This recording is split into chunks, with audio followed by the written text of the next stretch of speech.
तो कल मैंने बोला था कि हम लोग न्यूटन का जो सेकंड लॉ है वो देखेंगे कि वो रियल लॉ कैसे है। तो सेकंड लॉ के हिसाब से हमारे पास होता है कि जो एक्सटर्नल फोर्स है वो किसके इक्वल है, चेंज ऑफ लीनियर मोमेंट। अब अगर मेरे पास एक्सटर्नल फोर्स ही जीरो है तो उस केस में चेंज ऑफ मोमेंटम क्या हो जाएगा? जीरो। जीरो। अब मोमेंटम हमारे पास दो चीजों से बनता है, मास और वेलोसिटी। अब अगर मोमेंटम का चेंज जीरो है तो इसका मतलब ना मास बदल रहा है, क्योंकि हम जो बेसिक केस ले रहे हैं उसमें मास को कांस्टेंट रख रहे हैं और वेलोसिटी को चेंज कर।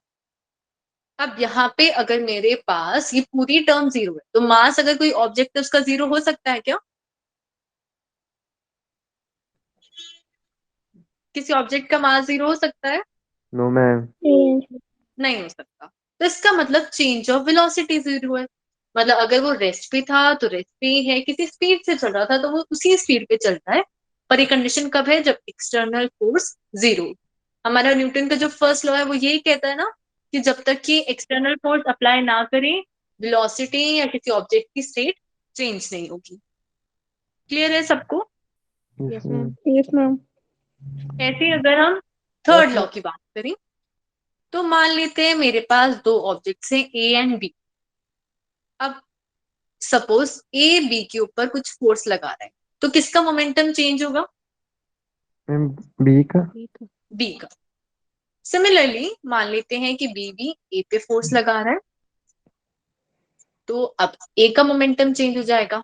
अब मैं यस टोटल मैम। फोर्स देखूं तो वो हो जाएगा F A B plus F B.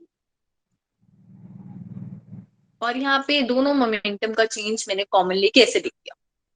अब अगर हमारे पास एक इक्विलिब्रियम कंडीशन है जिसमें एक्सटर्नल जो टोटल है वो क्या है?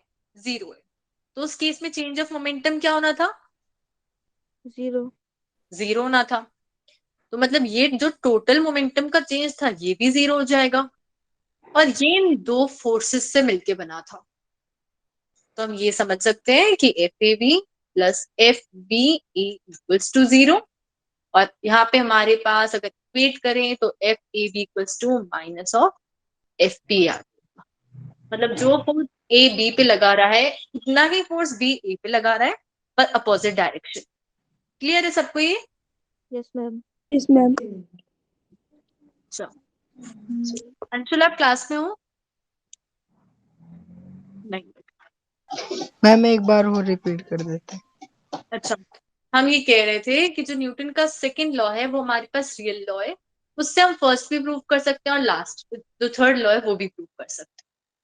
जब हम फर्स्ट लॉ की बात कर रहे थे तो उसके लिए अगर मैं एफ एक्सटर्नल जीरो कर दूं तो चेंज ऑफ मोमेंटम जीरो हो जाता है, जिससे हम देख सकते हैं कि चेंज ऑफ वेलोसिटी जीरो हो गया।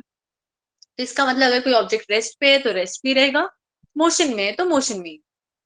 सिमिलरली अगर मैं दो ऑब्जेक्ट्स लूं ए और बी, और ए बी पे कुछ फोर्स लगा रहा है और बी ए पे कुछ फोर्स लगा रहा है तो उसके कारण यहाँ दो मोमेंटम चेंज हो रहे थे।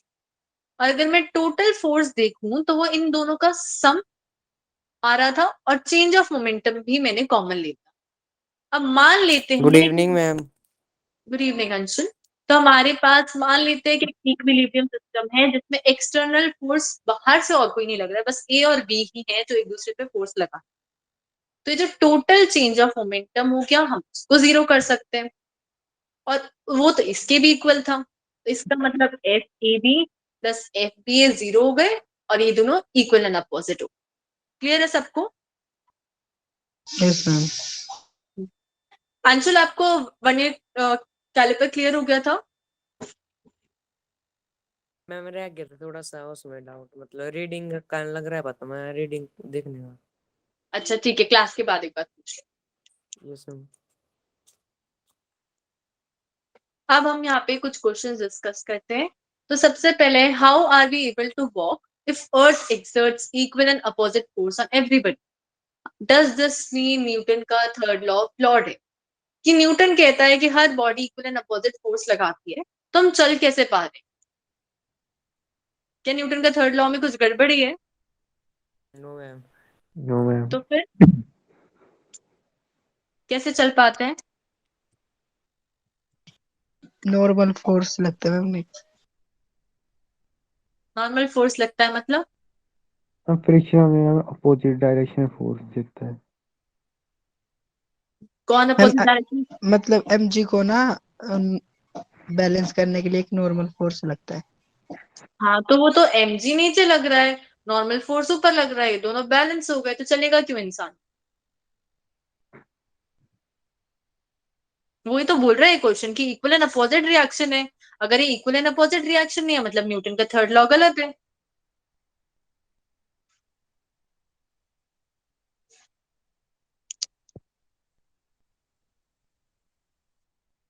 जब हम चलते हैं हम क्या करते हैं, अभी आप इमेजिन कर सकते हो एक बार खड़े होके अपने कमरों में से, कि हम चलते हुए जो अर्थ है उसको पीछे की तरफ पुश करते हैं, दम लगाते हैं उसके ऊपर अपने पैर से।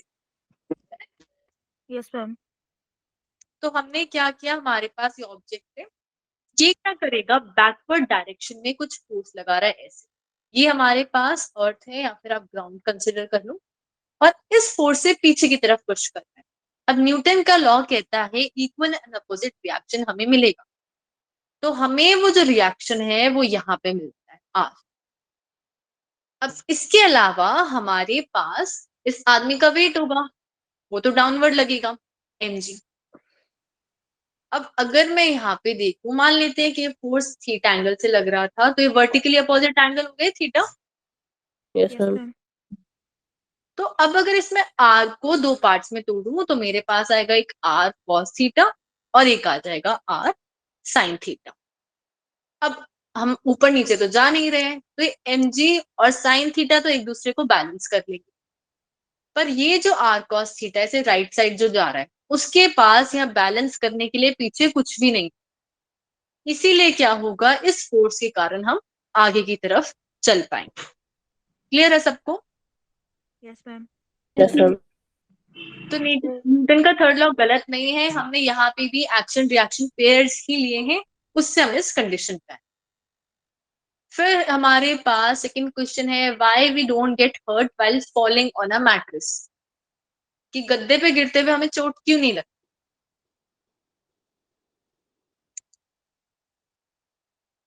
अब आप एक चीज तो ये बोल सकते हो कि वो सॉफ्ट होता है, पर उसके अलावा मैं ये एग्जर्ट मैं मतलब वेलोसिटी को एग्जर्ट कर लेता है जब हम गिरते हैं उस पे। वेलोसिटी को एब्जॉर्ब कर लेता है। ये तो यस मैम। मतलब मैं जिस अगर आप प्रकार नीचे फर्श पे गिरोगे तो वो भी एब्जॉर्ब ही कर लेता है सारी वेलोसिटी। मैंने जिस प्रकार कल एयर बैग खुला है ना गाड़ी का, तो मतलब चोट लगी उस पर ना। तो ये मैट्रेस कोलिजन टाइम को बढ़ाता है, यस मैम। इसके कारण जो फोर्स है वो कम लगता है। जब भी कभी भी हमें ये प्रूव करना है कि कोई चीज से हमें हर्ट कम होता है या फोर्स कम लग रहा है, तो इसका मतलब उसमें कोलिजन टाइम बढ़ रहा है। जैसे आप अगर आप गद्दे पे गिरोगे तो एक गद्दा अंदर खिसकता जाएगा, उसके बाद जाके आप रुको। ऐसा नहीं आप डायरेक्ट सरफेस पे गिर गए, आप थोड़ी देर के बाद जाके। क्लियर है सबको ये भी? Yes ma'am. यस। फिर नेक्स्ट देखते हैं, if an object has zero net force then does it mean it has zero mass. कि अगर एक ऑब्जेक्ट पे जीरो नेट फोर्स है तो क्या इसका मतलब ये है कि उसके पास जीरो मास है? No ma'am. No ma'am. तो फिर क्या मतलब होता है उसका? मास कभी जीरो नहीं होता नहीं। हाँ, मास कभी जीरो नहीं होता, ठीक है, पर अगर यहाँ पे फोर्स जीरो है तो मास जीरो होना चाहिए ना, कि फोर्स ही नहीं है। मैम जैसे पीछे बैलेंस हो रहा था वैसे हो रहा है फोर्स बैलेंस। एक्सेलरेशन जीरो हो रही है पर मास नहीं हो रहा। Ma'am expression. एक्सेलरेशन। करेक्ट। देखो एक मैंने बोला वो ये है कि हमारे पास अगर टोटल फोर्स जीरो है तो जरूरी नहीं कि मास जीरो। और जो हमारे पास यहाँ पे इस क्वेश्चन में पूछा हुआ है उसके हिसाब से हम आंसर ऐसे करेंगे कि फोर्स का फॉर्मूला होता है मास इनटू एक्सेलरेशन। अगर फोर्स जीरो है तो यहाँ पे क्वेश्चन में बोल रहा है कि मास जीरो, पर ऐसा पॉसिबल नहीं है कि मास जीरो है, तो इसका मतलब क्या है, एक्सेलरेशन जीरो होगा। क्लियर है सबको? Yes yes ma'am. Ma'am. Yes ma'am. फिर लास्ट है हमारे पास, flight of a bird by pushing the air downward with the help of its wing is an example of which law of method Newton. मैं parallelogram मैं Newton का law पूछ रही हूँ, कौन से लॉ का रिजल्ट है ये? Ma'am Newton third law. Third लो। न्यूटन का थर्ड लॉ, करेक्ट। हमारे पास क्या होगा, जैसे यहाँ पे एक बटरफ्लाई ले लेते हैं, वो क्या करेगी, डाउनवर्ड फोर्स लगाएगी, ऐसे हवा को नीचे की तरफ पुश करेगी, बदले में इसे रिएक्शन मिलेगा ऊपर की तरफ। अब ये जो वेक्टर्स है इनमें क्या लगा सकती हूँ मैं, दो साइड्स बन गई पैरेललोग्राम की। Yes ma'am. तो इनका रिजल्टेंट यहाँ कुछ बीच में मिलेगा कि टोटल फोर्स जो इसको बीच में से पुश करेगा और अपवर्ड डायरेक्शन में ले जाएगा। क्लियर है सबको? Yes ma'am. Yes, ma'am. तो यहाँ पे हमें दो रिएक्शन तो मिल रहे थे, पर क्योंकि वो अपोजिट डायरेक्शन में, तो इसलिए हमने उसे एक सिंगल कंपोनेंट में उसे ब्रेक कर लिया, रिजल्टेंट का। इन किसी भी क्वेश्चन में डाउट है किसी को तो प्लीज बता दो। No ma'am. No ma'am. फिर हमारे पास आता है यहाँ पे topic internal and external force. Internal का मतलब, जो अंदर की फोर्स अंदर से लग रहा हो किसी और ऑब्जेक्ट एक्सटर्नल मैम जो जो बाहर फोर्स से लग रहा है। जो बाहर से लग रहा है। अब यहाँ पे बोला है does the reaction pair exist with in the considered system, कि एक सिस्टम के क्या अंदर भी रिएक्शन पेयर होता है?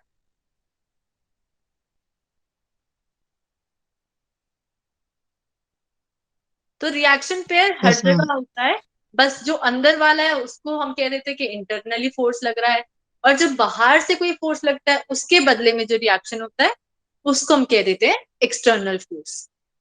अब यहाँ पे समझते हैं इंटरनल और एक्सटर्नल का मतलब। अगर मान लेते हैं हम आपके रूम में आप और आपकी मम्मी इस रूम के बाहर है, तो इस रूम के लिए आप तो इंटरनल हो और आपकी मम्मी एक्सटर्नल है। Yes ma'am. Yes ma'am. Yes, ma'am. फिर हम एक सिस्टम लेते हैं जिसमें आप पूरा घर ले, तो आप और आपकी मम्मी तो इंटरनल हो गई, पर अगर कोई बाहर से आपका फ्रेंड जा रहा है वो एक्सटर्नल हो गया। Yes ma'am. फिर अगर हम आपका पूरा डिस्ट्रिक्ट ले ले जिसमें आप रहते हो, तो आप भी इंटरनल हो, आपकी मम्मी भी इंटरनल है, आपके जो फ्रेंड थे वो भी इंटरनल, और जो भी लोग इस डिस्ट्रिक्ट में रहते हैं वो भी इंटरनल। पर जैसे ही कोई इस डिस्ट्रिक्ट के बाहर है वो एक्सटर्नल हो जाए। तो हमने सिस्टम कौन सा लिया है उसके हिसाब से देखना है कि कौन सा इंटरनल है कौन सा एक्सटर्नल। ये क्लियर है सबको? Yes yes ma'am. Ma'am. Yes, ma'am.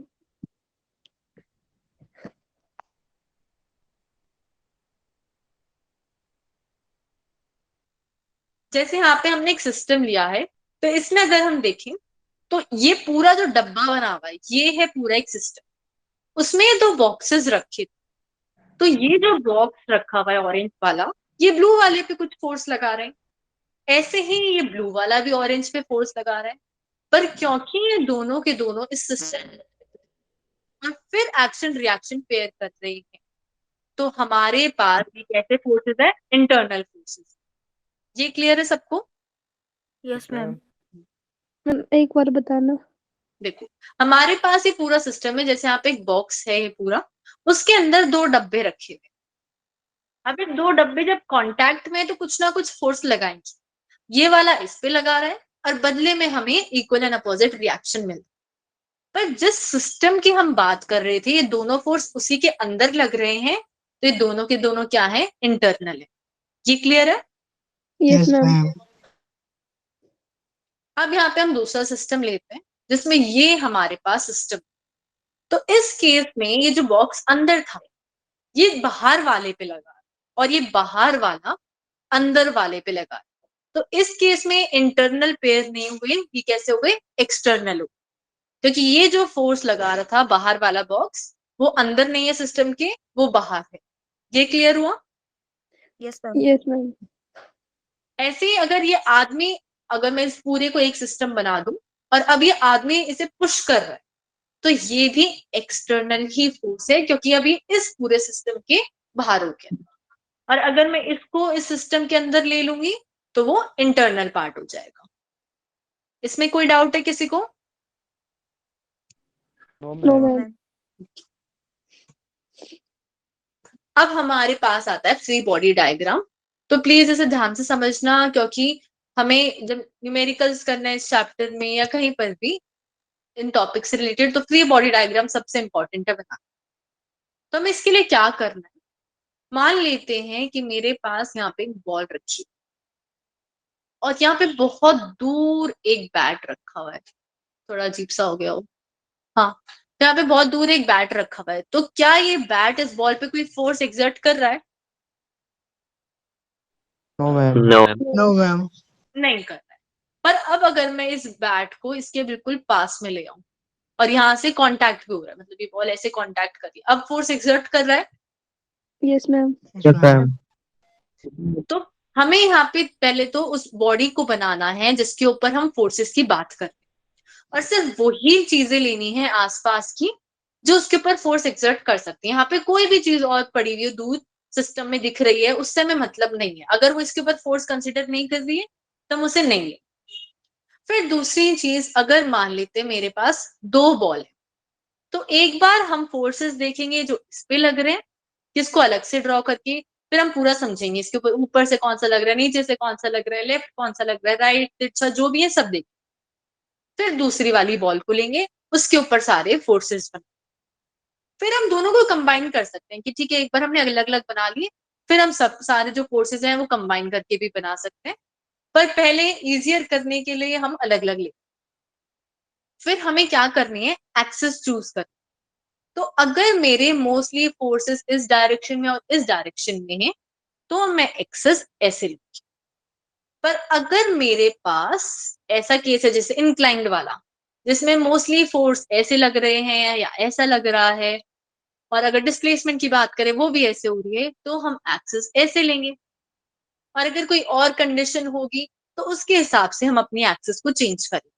पर कोशिश करना कि वो एक्सिस लो जिसमें मैक्सिमम नंबर ऑफ फोर्सेस। ये क्लियर है?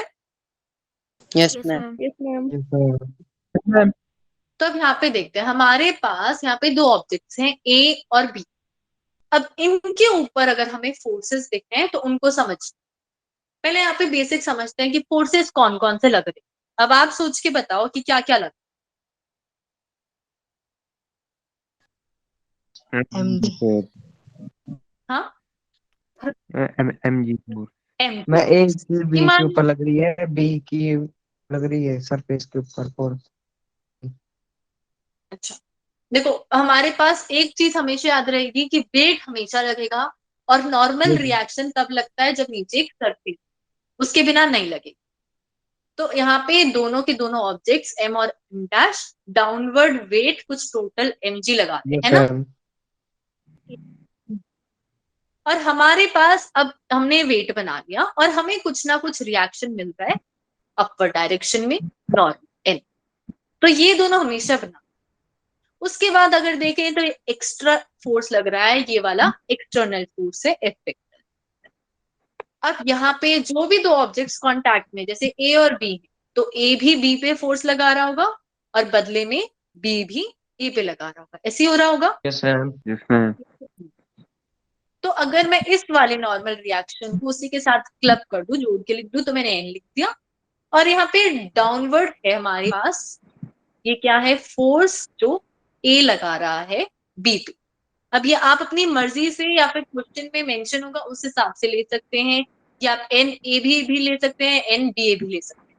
पर आप ध्यान रखना आप कौन सा लेते हैं। अगर आप ए जो बी पे लगा रहे हैं उसको ऐसे लोगे, तो बी जो ए पे लगा रहा है उसको ऐसे लिखोगे।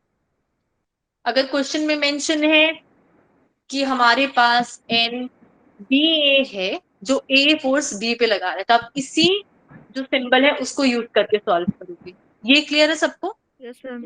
Yes ma'am. Yes ma'am.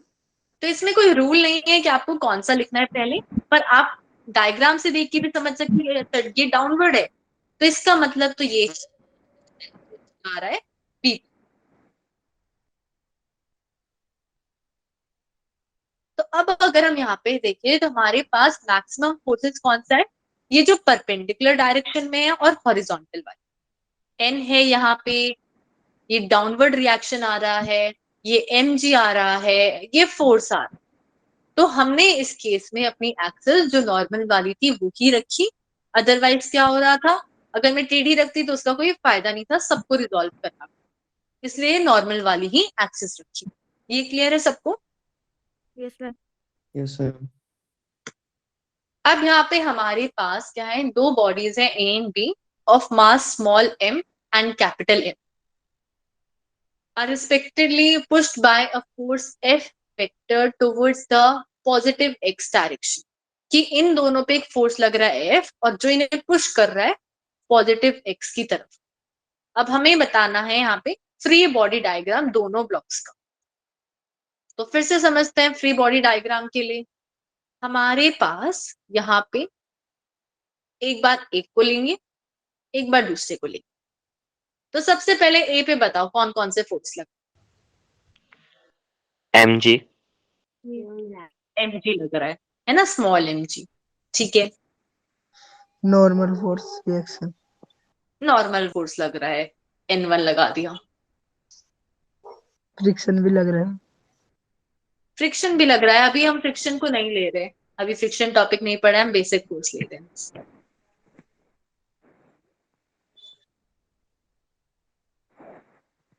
ये F लग रहा है बाहर से। Yes ma'am. इसके अलावा ये जो A वाला ब्लॉक है B के साथ कांटेक्ट में है। yes मैम तो यहाँ पे मेरे पास आएगा कि B वाला A पे फोर्स लगा रहा है कुछ। Yes ma'am. अब इसके अलावा कोई फोर्स एक्ट नहीं कर सकता इसके ऊपर। अब B की बात करते हैं। तो B का डाउनवर्ड वेट लग रहा है कैपिटल mg। और क्या लग रहा है? मैं नॉर्मल। Normal reaction. ये सेम लगेगा या अलग लगेगा? अलग। अलग। ऑब्जेक्ट बदल गया तो नॉर्मल रिएक्शन भी अलग लगेगा। और क्या फोर्स लग रहा है इस पे? एफ फोर्स लग रहा है। ए का लग रहा है बी ऊपर। ए का लग रहा है बी के ऊपर, है ना? हमने ये लिखा। इसके अलावा कोई फोर्स? हाँ, एफ भी तो लग रहा है। एफ ए पे लग रहा है डायरेक्ट, क्योंकि हमने यहाँ पे पूरा एफ लगा दिया तो इस पे नहीं लगाए। अगर मैं यहाँ पे जैसे मान लो 10 न्यूटन है, अगर मैं ऐसे कर दी कि 2 इसमें लग रहा है 8 इसमें लग रहा है तो ठीक है, पर मैंने टोटल एफ दिखा दिया ना वहां पे। यस मैम तो वरना वो अनबैलेंस होती है। अब हमारे पास क्या कंडीशन होती है? अब इसमें बताओ नॉर्मल एक्सिस लेंगे या चेंज करेंगे कुछ? चेंज करना पड़ेगा। नॉर्मल लेंगे। तो हमारे पास क्योंकि मैक्सिमम फोर्सेस हॉरिजॉन्टल और वर्टिकल डायरेक्शन में है तो नॉर्मल एक्सिस ही लेंगे। अब मेरे को ये बताओ एक्स डायरेक्शन में कौन कौन से फोर्सेस लगते मैम न्यूटन ए बी और न्यूटन बी है। हैं? ए बी और बी ए और एफ ये लग रहा है। Yes ma'am. वाई डायरेक्शन में मैं नॉर्मल और MG. N1 N2 mg capital mg। Yes ma'am. MG. अब जब हम एक ऑब्जेक्ट की बात करेंगे ना तो उसी के सिर्फ फोर्सेस लेंगे एक्स डायरेक्शन में और उसी के सिर्फ लेंगे वाई, दोनों को साथ में नहीं लेंगे। ऐसे ही जब सेकंड की बात करेंगे तो उसी के एक्स वाई और उसी के वाई वाई। ये समझ आया सबको? Yes ma'am. और एक्स वाले और वाई वाले मिक्स नहीं करने कभी भी, ये दोनों अलग अलग चले। ये दोनों इंपॉर्टेंट चीजें हैं, प्लीज ध्यान।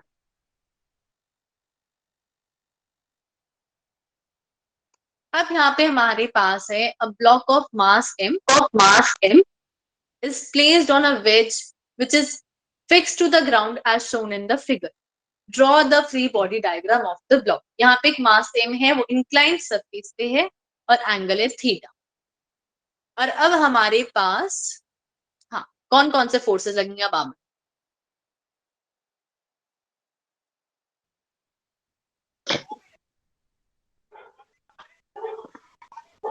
वही कुछ अलग फोर्सेस नहीं है, अभी तक जितने पढ़े हैं वही लगाने हैं और कोई अलग नहीं लगाने। mg MG. हाँ अच्छा, अब mg Normal लगता है, मैं direction. आपसे पूछती हूँ डायरेक्शन, ये वाली डायरेक्शन या ये वाली? फर्स्ट mg कहाँ लगेगा? First ma'am. ओके सेकंड में। देखो याद रखना जी हमेशा वर्टिकल डायरेक्शन में होता है, चाहे ऑब्जेक्ट टेढ़ा रखा हो सीधा रखा हो कहीं भी रखा हो, जी हमेशा ऐसे ही लगेगा। क्लियर है ललित? Yes ma'am. अब हमारे पास ये जी आ गया। अब नॉर्मल रिएक्शन लगेगा इसके अलावा। Yes ma'am. Yes ma'am. Yes, ma'am. अब नॉर्मल रिएक्शन Yes, फर्स्ट या ma'am. मैं सेकंड। Second. सेकंड। सेकंड लगेगा। ये ध्यान रखना, नॉर्मल रिएक्शन हमेशा जो भी सरफेस है उससे 90 डिग्री पे लगता है। इससे मतलब नहीं है कि mg कहाँ लग रहा है, इससे पर इस सरफेस के परपेंडिकुलर लगेगा। जैसे यहाँ पे ऐसे लग रहा है m। ये क्लियर है सबको? Yes ma'am. Yes, ma'am. Yes, ma'am. Yes ma'am. अब मेरे को पहले तो ये बताओ, अगर मेरे को यहाँ पे n को मैं रिजोल्व करती हूँ, मोस्टली हम जो एक्सेस लेते हैं वो ऐसी लेते हैं, ये वाली, तो हम n को Yes, रिजोल्व करते हैं। Yes, ma'am. अब आप बताओगे ऊपर वाला थीटा है या नीचे वाला थीटा है?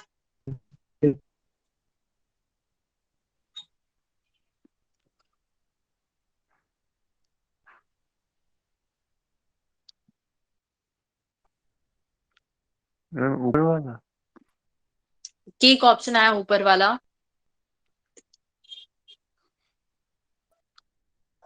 मैम निचले ही वाला लगेगा। अच्छा, मैं हिंट देती हूँ थोड़ी सी। यहाँ पे एक 90 डिग्री ये है, एक 90 डिग्री ये है, और जो भी 90 डिग्री आपको नहीं समझ आ रहा है ना, प्लीज पूछे नहीं कि ये कैसे आया।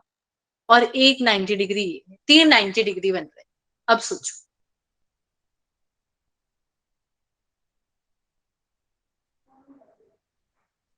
और एक ये भी बन रहा है।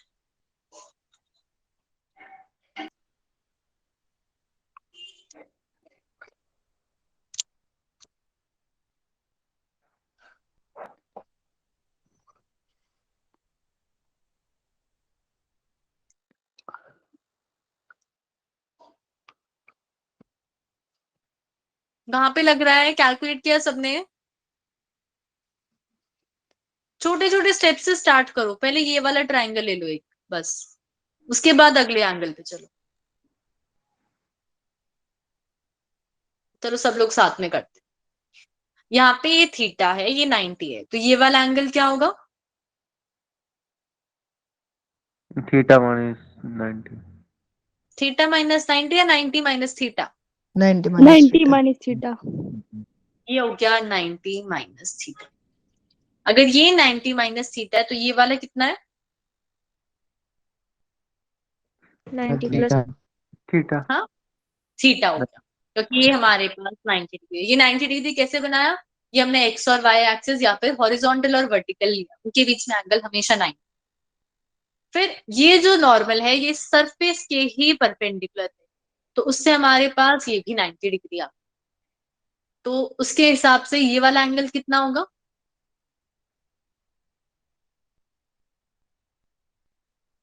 ये थीटा है, वो वाला एंगल बताना है। टोटल 90 है। 90 माइनस 90 माइनस थीटा। अब हम फिर से आ गए हॉरिजॉन्टल और वर्टिकल पे, यहाँ पे ये बन रहा है, तो ये एंगल कितना हो जाएगा? Theta. थीटा हो जाएगा। ये पूरा 90 है, ये वाला 90 माइनस थीटा है, तो वो थीटा हो गया। समझ आया है सबको? Yes, ma'am. तो प्लीज इतना मुश्किल नहीं है, बस आपको 90 डिग्रीज ढूंढने, और एक को थीटा हो गया, एक 90 माइनस थीटा, ऐसे ही चलता रहता है। Theta 90 minus theta, theta 90 minus theta, फिर आप लास्ट में एक स्टेप पे पहुंच जाते हो। क्लियर है सबको? Yes, Yes, ma'am. ma'am. Yes ma'am. तो यहाँ पे हमारे पास ऊपर वाला एंगल आ गया थीटा। अब अगर मेरे पास थीटा आ गया तो यहाँ पे n के दो कंपोनेंट बनेंगे। ये वाला हो जाएगा n साइन थीटा, और ऊपर वाला n कॉस थीटा। ऐसे ही होगा। Yes ma'am. Yes, ma'am. Yes ma'am. अब देखो इसको करने से क्या हुआ, हमारे पास हमने एक्सेस तो ऐसे ले ली, ठीक है, इजी करने के लिए। पर अगर मैं डिस्प्लेसमेंट भी मेरे को बताने हैं, या अगर हम फ्रिक्शन भी लेंगे, तो वो तो ऐसे लगेगा इस डायरेक्शन में मोशन हो रहा है। Yes ma'am. Yes, ma'am. Yes ma'am. वो तो अब उसके लिए मेरे को उसको भी रिजोल्व करना पड़ेगा फिर से दो कंपोनेंट में। तो ये तो और ज्यादा कंफ्यूजन हो रही है कि पहले एक को किया फिर दूसरे को करते जा रहे हैं, और इनसे हम डिस्प्लेसमेंट भी नहीं बता सकते। तो इंक्लाइंड वाले केस में हम लोग क्या करेंगे, अपनी एक्सेस को ही चेंज कर, हम कंसिडर करेंगे कि मेरे पास ये सरफेस है ऐसे, तो मैं इसी के हिसाब से एक्सेस, ये और ये मेरी एक्सेस हो जाएंगे। ये समझ आया सबको? Yes ma'am. Yes, ma'am. Yes ma'am. अब यहाँ पे मेरे पास ये है mg और ये है नॉर्मल रिएक्शन। अब इसमें अगर मेरे पास एक्सिस ये वाली है तो किसको तोड़ना पड़ेगा, n को या mg को? मैम एन को। मैम mg को तोड़ना पड़ेगा। क्यों तोड़ना पड़ेगा? देखो n जो है वो y डायरेक्शन में बना हुआ है, यस मैम। पर mg जो है वो हवा में लटक रहा है, ना x पे है ना y पे। जो हवा में लटक रहा होता है उसको रिजॉल्व करना होता है। ये बात समझ आई है?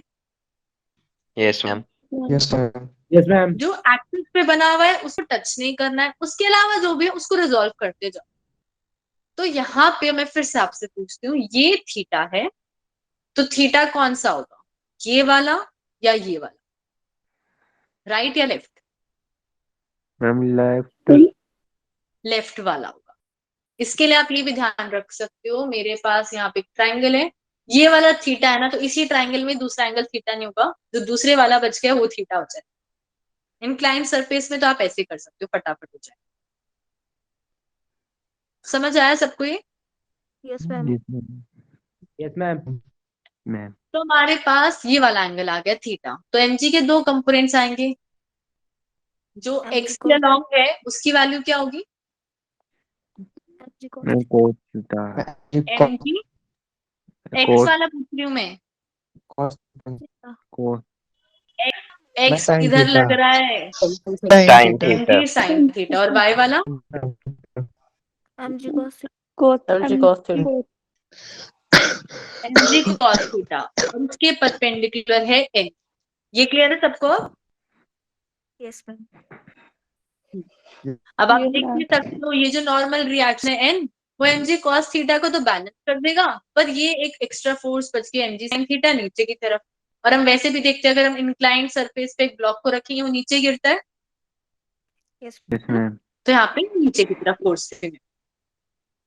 अब हमारे पास दो फोर्सेस है main, contact and non contact. मतलब ये एक टाइप में है जिसमें हमने डिवाइड कर।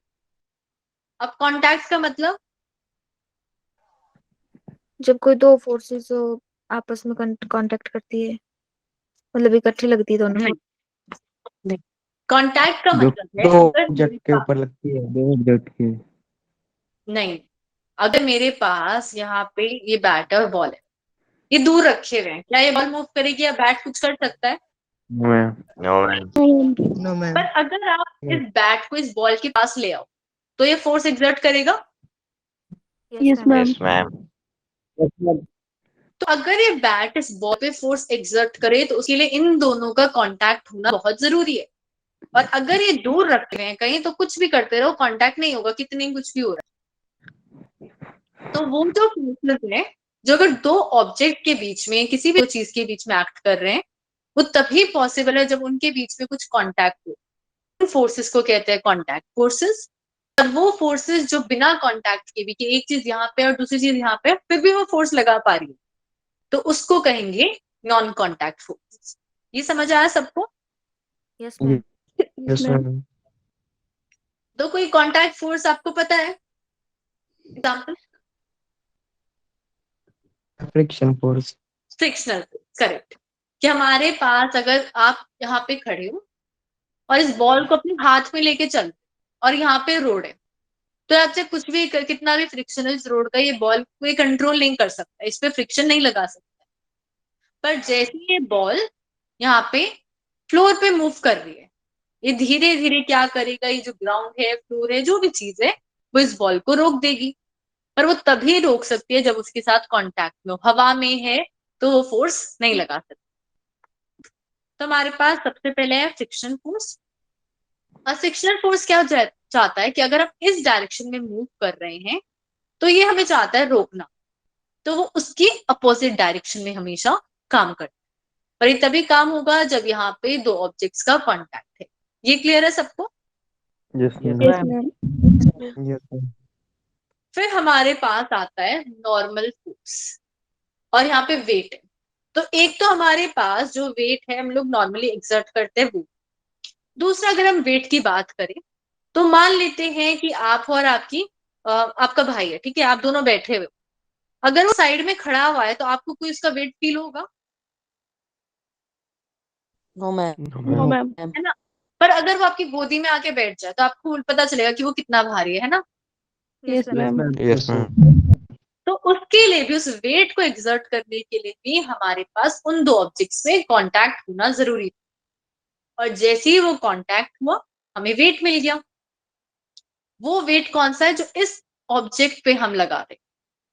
और जैसे ही हमारे पास दो ऑब्जेक्ट्स के बीच में कांटेक्ट आता है हमें एक फोर्स मिलता है, वो होता है नॉर्मल फोर्स। हमारा जो वेट है, अगर हम हवा में भी हैं तो हमारा जो वेट है mg वो डाउनवर्ड लगता है। पर ये जो नॉर्मल फोर्स है तभी मिलेगा जब किसी सरफेस से कांटेक्ट। क्लियर है सबको? Yes ma'am. Yes, ma'am.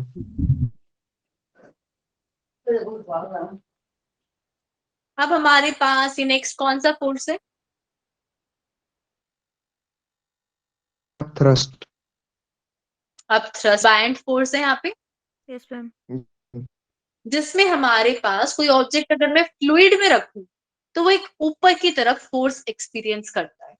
पर मान लो ये Yes, जो ma'am. हमारे पास एक बलून है, उसको अगर मैंने हवा में रखा हुआ है तो क्या ये लिक्विड उसके ऊपर फोर्स लगा सकता है? No, ma'am. No, No, ma'am. ma'am. नहीं लगा। पर जैसे ही मैंने उसको फ्लूइड में डाला तब वो फोर्स एक्सपीरियंस कर सकता है। तो इस फोर्स के लिए भी हमारे पास कांटेक्ट होना बहुत जरूरी। अगर उसकी डेंसिटी कम है तो फोर्स स्ट्रांग हो जाएगा, वो फ्लोट कर जाएगा।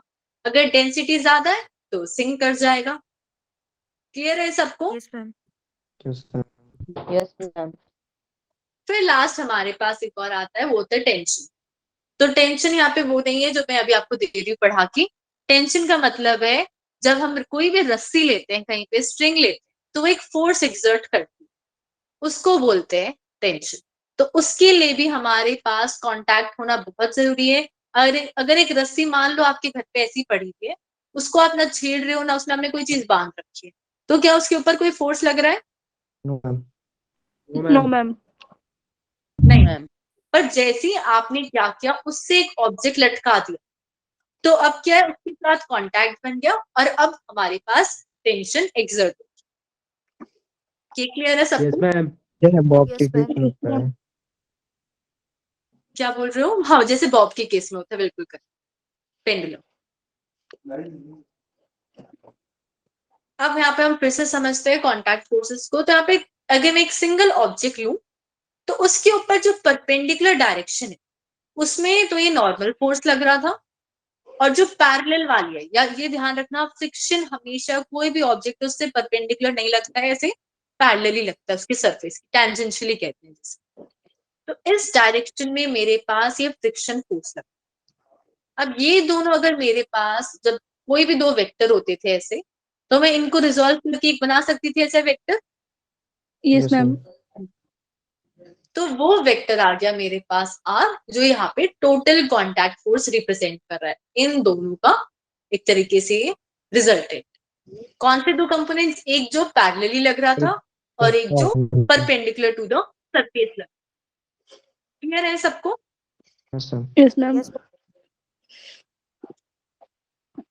अब हमारे पास यहाँ पे आता है apparent wait in a lift. तो इस वर्ड का मतलब क्या है, पहले तो ये बता। मैम अपेयर हो रहा है, एक्चुअली है नहीं। करें जो हमारे पास, इसको हम समझ सकते हैं कि नकली, जो असली मतलब एक्चुअली में वो चीज नहीं है पर हमें दिख रही है वैसी, मतलब ये नकली वेट जो हो जाता है हमारा एक लिफ्ट में, उसको बोलते हैं apparent wait in a lift. ये क्लियर है सबको? Yes ma'am. Yes, ma'am. अब होता क्या है, हमारे पास जो भी कोई वेइंग मशीन होती है, हम उसके ऊपर खड़े होते हैं तो हम उसके ऊपर एक वेट एक्सर्ट कर रहे हैं, डाउनवर्ड mg, और बदले में हमें एक नॉर्मल रिएक्शन मिलता है। अब आपको लग रहा है कि वो मशीन आपका वेट पढ़ रही है, पर एक्चुअली में वो इस नॉर्मल रिएक्शन को मेजर कर रही है। जितना ज्यादा नॉर्मल रिएक्शन उतना ज्यादा वेट, जितना कम नॉर्मल रिएक्शन उतना कम वेट। तो हमारे वेट से, उस असली वेट से उसे कोई मतलब नहीं है, सारा रोल इस नॉर्मल रिएक्शन। ये समझ आया सबको? Yes ma'am. Yes, ma'am. और ये जो वेट है, अगर हम रेस्ट पे हैं, जिस चीज में मेजर कर रहे हैं वो रेस्ट पे है, मतलब अगर आप एक रूम में खड़े हो और वहां पे लिफ्ट रखी, वहां पे आपने सॉरी वेइंग मशीन रखी है और फिर वेट मेजर कर लो तो कुछ भी मूव नहीं कर रहा है, तो तब आपका असली वेट दिखेगा अगर उसमें कुछ एरर नहीं है। पर अगर आप एक लिफ्ट में चल रहे हो तो लिफ्ट ऊपर नीचे हो सकती है, उसके हिसाब से ही हमारा वेट बदल जाता है। अगर लिफ्ट ऊपर जाती है तो हमारा वेट भी ऊपर जाता है, और लिफ्ट नीचे आती है तो हमारा वेट भी नीचे आता है। अब वो समझते हैं होता कैसे। यहाँ पे मान लेते हैं लिफ्ट है और इसमें आप खड़े हो और ये वेइंग मशीन, तो आप डाउनवर्ड वेट लगा रहे थे mg और आपको अपवर्ड रिएक्शन मिल रहा था r, या फिर मैं इसको r ही ले देते चलो। ये हो रहा था केस। Yes, ma'am. अब जब बैलेंस वाली कंडीशन है जिसमें ना आप मूव कर रहे हो ना लिफ्ट मूव कर, तो उसमें क्या हो रहा था, जितना हमारे पास यहाँ पे ये रिएक्शन था उतना ही वेट था, r इक्वल्स टू mg था। पर अब अगर ये लिफ्ट ऊपर की तरफ जा रही है कुछ a एक्सेलरेशन से, मतलब ऊपर जाने के लिए कौन सा फोर्स ज्यादा होगा, ऊपर वाला या नीचे वाला? मैम ऊपर ऊपर वाला ज्यादा। और अब अगर मैं देखूं तो मेरे पास ये दो फोर्सेस थे, पहले तो सिर्फ r और mg, मतलब ऊपर वाला तो r है, उसमें से अगर मैं नीचे वाला सब्ट्रैक्ट करूं तो जीरो नहीं आ रहा है बल्कि कुछ आंसर बच रहा है जिसके कारण वो ऊपर जा पा रहा है। ऐसे समझ सकते हैं इसे। मैम और वो a एक्सेलरेशन से ऊपर जा रहा है तो हम उस फोर्स को लिख सकते हैं ma। इसमें किसी को डाउट है तो प्लीज बता दो कि हमने क्या किया। जो हम क्योंकि ऊपर जा रहे थे तो जो ऊपर वाला जितना भी फोर्स था उसको सब्ट्रैक्ट कर दिया नीचे वाले से, क्योंकि हमें पता है ऊपर कुछ ना कुछ ये वैल्यू बच रही है जिसके कारण लिफ्ट ऊपर जा पा रही है, तो उससे एक इक्वेशन आ। अब यहां से आर की वैल्यू निकाले तो आएगी mg प्लस ma। अब mg हमारा एक्चुअल वेट था और उसमें कोई चीज ऐड हो गई तो हमारा वेट क्या होता है, इंक्रीज होता है। ये समझ आया सबको? मैं Yes, एक ma'am. बार Yes, ma'am. एक बार फिर से बता दूं। Yes, इसमें ma'am. देखो हमारे पास यहाँ पे लिफ्ट थी, अगर रुकी हुई है तो हमारा वेट जो है वही रिएक्शन पड़ रहा है r इक्वल्स टू mg, ना हम ऊपर जा रहे हैं ना नीचे जा रहे हैं। पर अगर ये लिफ्ट ऊपर जा रही है तो जो भी टोटल ऊपर जाने वाले फोर्सेस हैं वो ज्यादा है कंपेयर टू नीचे जाने वाले से। तो अभी थोड़ी देर के लिए ना इस एक्सेलरेशन को भूल जाते हैं कि ऊपर कुछ एक्सेलरेशन, पर हमें पता है कि लिफ्ट ऊपर जा रही है, मतलब r में से अगर mg को मैं माइनस करूं तो कुछ फोर्स बच रहा है और फोर्स को हम ma लिख देते हैं। ये इसमें है ना। तो यहाँ से अगर मैं फिर से रिएक्शन की वैल्यू मेजर करूं, रिएक्शन की क्यों मेजर कर रहे हैं, क्योंकि मशीन तो रिएक्शन ही पड़ेगी, उसको इससे मतलब नहीं हमारा वेट क्या था। तो अब मशीन रिएक्शन कर रही है mg प्लस ma। अब क्योंकि ओरिजिनल वेट में कोई चीज ऐड हो रही है, चाहे एक है दो है जो भी है, तो उसके कारण हमारा वेट क्या होता है, इंक्रीज होता है। ये ये क्लियर है सबको? Yes, इसमें ma'am. अब हमारे पास यहाँ पे दूसरा केस समझते हैं जिसमें जो लिफ्ट है वो नीचे की तरफ आ रही है, तो नीचे जाने के लिए कौन सा फोर्स ज्यादा होगा, मैम एम mg ज्यादा होगा। जो नीचे जाने वाला फोर्स था वो था mg, वो ज्यादा है r से, और इनको सब्ट्रैक्ट करूं तो ma बच रहा है मेरे पास। ऐसा ही हो रहा है। Yes, ma'am. Yes, ma'am. तो यहाँ पे r को अगर मैं कैलकुलेट करूं तो वो आएगा mg माइनस ma, कि जो एक्चुअल वेट था उसमें से कुछ अमाउंट सब्ट्रैक्ट हो रहा है तो हमारा वेट हमें क्या लगता है, कम लगता है। अब मान लेते हैं कि ये जो लिफ्ट के ऊपर से टूट गई, उसकी रस्सी ऊपर से टूट गई, तो फ्री फॉल हो रहा है लिफ्ट का। इसमें फ्री फॉल के इसमें केस में लिफ्ट कितने एक्सेलरेशन से गिरेगी, मैं 9.2. 9.8 जी से ही गिरेगी। मतलब हमारे पास ये डाउनवर्ड मोशन का तो केस है, पर एक्सेलरेशन की वैल्यू जी हो जाती है ना फ्री फॉल में। Yes ma'am. Yes, ma'am. तो इसमें अब अगर इन दोनों को सब्ट्रैक्ट करें तो आंसर कितना आ रहा है, जी तो जीरो आ रहा है। तो हमें इस केस में जब रस्सी ऊपर से टूट गई, लिफ्ट का फ्री फॉल हो रहा है, हमें कुछ रिएक्शन ही नहीं मिल रहा, तो हमें क्या लगता है, वेटलेसनेस, कि हमारा वेट क्या हो गया है, जीरो हो गया, हमारे में कोई वेट नहीं बचा। 0. तो हमने यहाँ पे तीन केस देखे। सबसे पहले तो नॉर्मल वाला ही था, उसके बाद जब हमारे पास लिफ्ट नीचे जा रही है तो हमारा वेट भी नीचे जा रहा है, कम लग रहा है। फिर जब लिफ्ट ऊपर जा रही है तो हमारा वेट ज्यादा हो गया, हम भारी लगते हैं।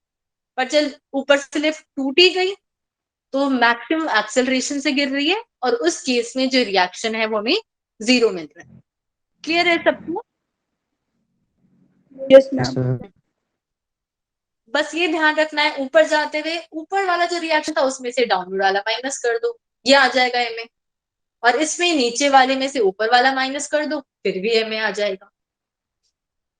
किसी को कोई डाउट तो नहीं है ना इसमें? No ma'am. No. अब हमारे पास यहाँ फिर से टेंशन आ गई है, तो टेंशन हम के लिए हमारे पास रस्सी चाहिए, और वो रस्सी क्या है, दोनों कोनों से खिंच रही है। मान लो कि यहाँ पे वंशिका खड़ी है और यहाँ पे अंशुल खड़ा है, और ये दोनों रस्सी खींच रहे हैं। अब आप थोड़ी देर इस रस्सी को ग्राउंड पे रख दो, क्या ये रस्सी कुछ फोर्स एक्सर्ट करेगी? No, ma'am. No ma'am. नहीं करेगी।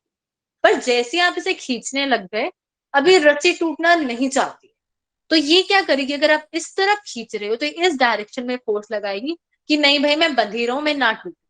सिमिलरली अगर अंशुल इस तरफ खींच रहा है तो इस तरफ फोर्स लगाएगी कि मैं नहीं टूटना चाहती, तो वो एक रेजिस्टेंस या फिर रुकावट आपको देती है, जिसके कारण आप इस रस्सी की लेंथ ना तो चेंज कर पाओ ना इसे तोड़ पाओ। ये समझ आया सबको? Yes ma'am. Yes ma'am. Yes ma'am. तो आपने एक फोर्स लगाया, उसके बदले में अपोजिशन मिलती, और ये जो अपोजिशन जो एक रस्सी लगाती है ताकि उसकी जो ओरिजिनल स्टेट थी वो चेंज ना हो, उसी को कहते हैं टेंशन।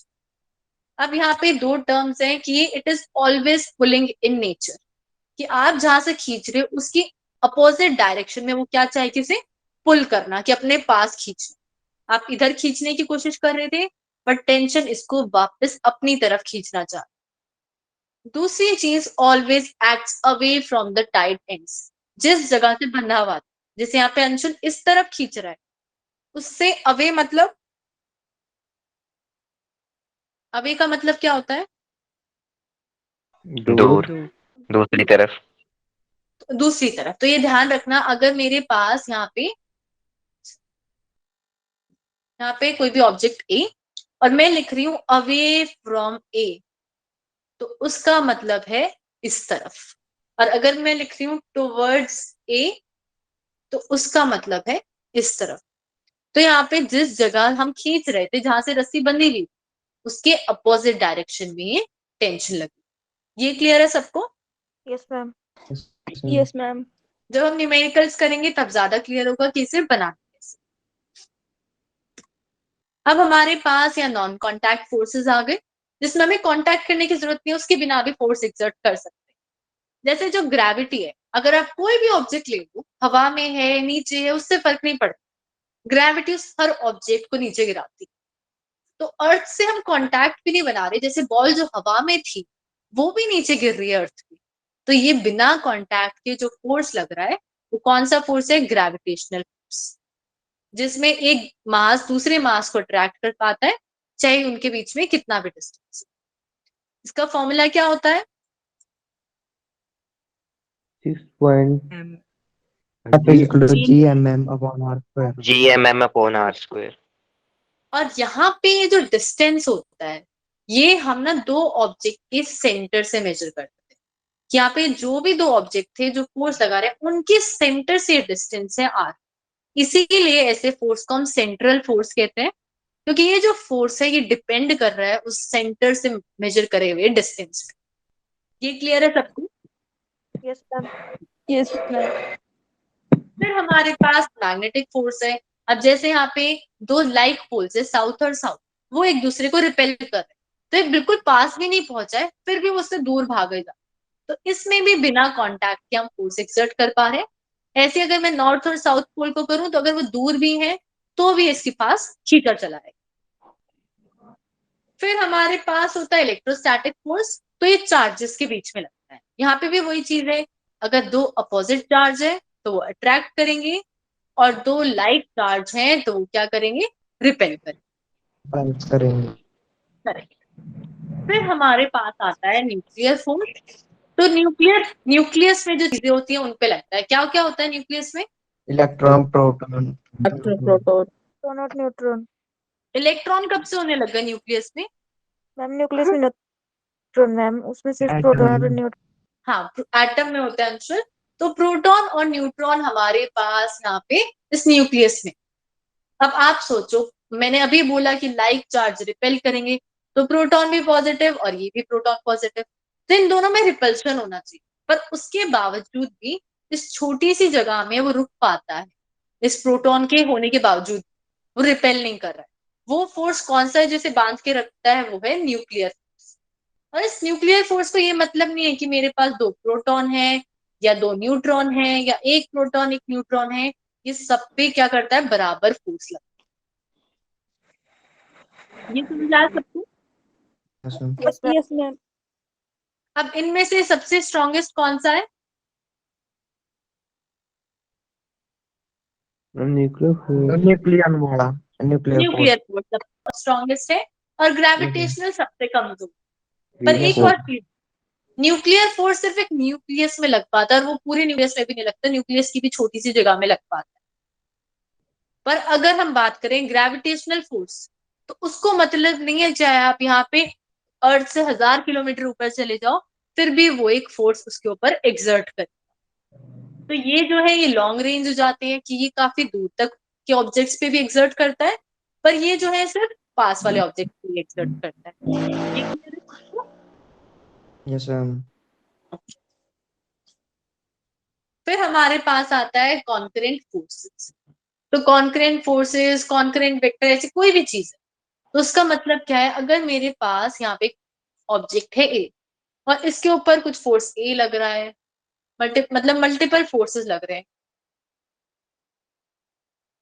अब ये क्या है? ये सारे के सारे अगर हम देखें तो एक ही पॉइंट पे लग रहे हैं, इस पे ए।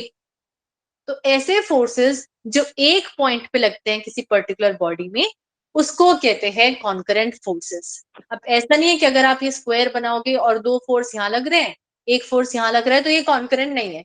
एक पर्टिकुलर पॉइंट की बात कर रहे हैं, उस पे लगने वाले फोर्सेस क्या होते हैं? कॉन्करेंट हो जाते हैं। ये क्लियर है सबको? Yes ma'am yes ma'am. जैसे यहाँ पे 3 फोर्स है, F1 F3 F2। अब ये लग इस ऑब्जेक्ट पे रहे हैं, पर सब अलग अलग पॉइंट्स पे लगे।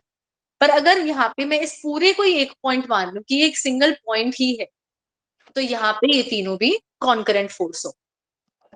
फिर इक्विलिब्रियम हमारे पास एक कंडीशन होती है, जैसे केमिस्ट्री में जितने हमारे पास लेफ्ट साइड में रिएक्टेंट्स होते हैं उतने ही प्रोडक्ट्स होने चाहिए। ऐसे ही इक्विलिब्रियम में जैसा ऑब्जेक्ट पहले था वैसा ही बाद में होना चाहिए, मतलब उसकी स्टेट चेंज नहीं होनी चाहिए। तो स्टेट चेंज ना होने के लिए जो टोटल फोर्स है वो कितना होना चाहिए? 0। 0 होना चाहिए। तो जब भी हमारे पास इक्विलिब्रियम की कंडीशन आएगी, तो जो जो फोर्सेस एक्ट कर रहे हैं, जैसे यहाँ पे 3 है, F1 F2 F3, तो इन सबका सम क्या होना चाहिए? 0 होना चाहिए। पर मैग्नीट्यूड नहीं लेना है, साथ में डायरेक्शन भी लेनी है, और ये पूरी टोटल डायरेक्शन के साथ सम 0। अब जनरली हम क्या करते हैं, एक्स वाले फोर्सेस का अगर हम सम लेते हैं तो उनको अलग रखते हैं, जो सारे फोर्स एक्स डायरेक्शन में थे उनका सम 0, ऐसे ही सारे फोर्स एफ डायरेक्शन में उनका सम 0। दोनों को मिक्स मत करना कि मैं 10 यहाँ का भी जोड़ रहा हूँ और -10 वहां का भी जोड़ रहा हूँ, वो गलत हो जाए। एक्स वाले अलग रखने हैं, वाई वाले अलग। ये समझ आया सबको? Yes yes ma'am ma'am. Yes ma'am और अगर मेरे पास मोशन हो रहा है, मतलब एक ऑब्जेक्ट रुका हुआ था और फिर चलने जा रहा है, तो उसका मतलब इक्विलिब्रियम कंडीशन नहीं, वो सारे फोर्सेस का सम 0 नहीं आएगा, कुछ और वैल्यू। अगर वो ऊपर नीचे जा रहा है तो वाई वाला 0 नहीं होगा, अगर लेफ्ट राइट जा रहा है तो एक्स वाला 0। अब यहाँ पे हम बेसिक फॉर्म में लिख सकते हैं कि अगर मेरे पास 3 डायमेंशनल सिस्टम है, तो total sum of the system is 0, और यहाँ पे साथ में सारी डायरेक्शंस के लिए वेक्टर लगा रखा है। हम इससे समझ सकते हैं कि एक्स डायरेक्शन के सारे फोर्स, वाई डायरेक्शन के सारे फोर्स और जेड वाला अगर हम 3D स्ट्रक्चर करते तो उसमें भी होता। अभी हमारे लिए सिर्फ ये 2D तक ही इम्पोर्टेंट। इसमें किसी को डाउट है? No ma'am. No ma'am. तो फिर हम इसके बाद न्यूमेरिकल एप्लीकेशंस हैं, उसमें हम इन सबको यूज करेंगे, वो हम नेक्स्ट क्लास में करेंगे। उससे पहले आप एक छोटा सा क्वेश्चन देखते हैं आपको अगर मेरे पास यहाँ पे एक ऑब्जेक्ट है और इधर से मैं फोर्स लगा रही हूँ 10 न्यूटन,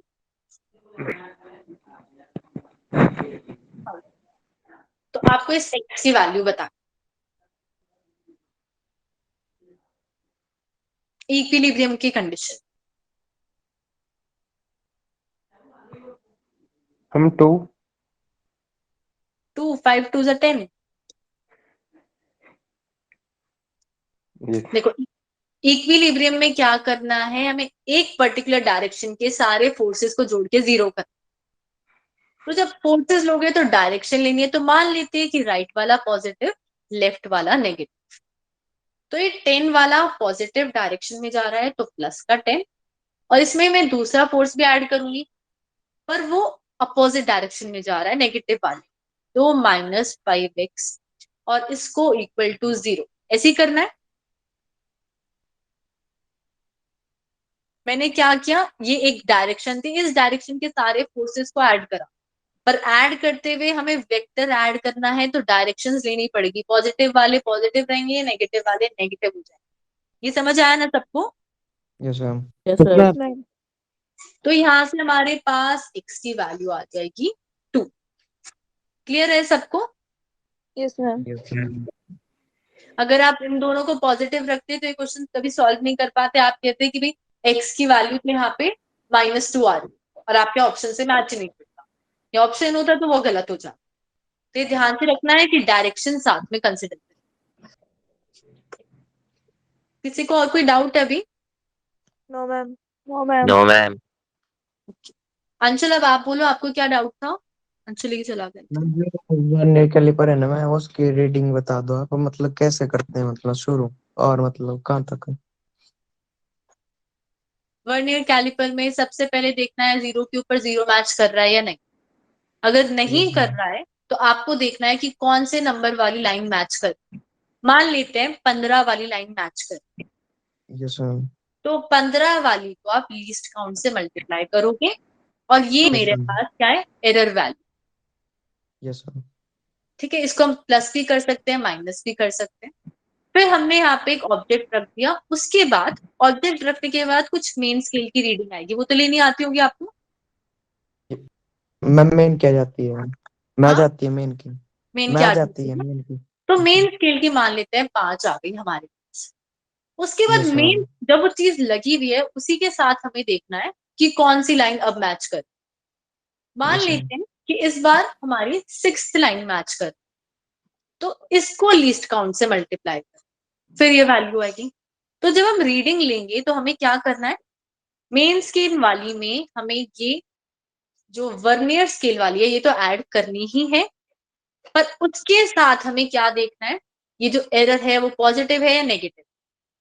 अगर वो पॉजिटिव एरर है मतलब ये जो छोटे वाला स्केल है वो आगे की तरफ भाग रहा था, और अगर वो नेगेटिव एरर है तो वो पीछे चल रहा है 0 पॉइंट पे। तो अगर मेरे पास पॉजिटिव एरर है तो मैं क्या करूंगी, ये जो एरर वैल्यू थी उसको सब्ट्रैक्ट कर दूंगी, और अगर नेगेटिव एरर है तो उसी वैल्यू को ऐड कर। अब बताओ अंशुल, यस मैम। क्लियर है अब? Yes ma'am. Okay, thank you then everyone. और लीस्ट काउंट लेना आता है आपको? Yes ma'am. ठीक।